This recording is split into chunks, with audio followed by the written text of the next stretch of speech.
How to put music in only one part of reels. Hello everybody, this is Sabrina here to help you today. So without any further ado, let's get started. Open your Instagram and tap on the post option.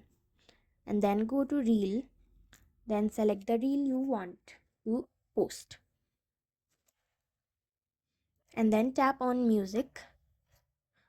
Or if you want to put it in only one part of your reel, what you have to do is tap on edit audio and go to the part you want to add music to, and then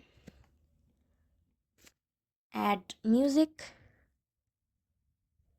and you have to drag it to the part where you want to put the music and upload it. So that's it. Thank you for watching this video. Make sure to like, share and subscribe to our YouTube channel. If you got any question, comment them down and I'll catch you in the next one.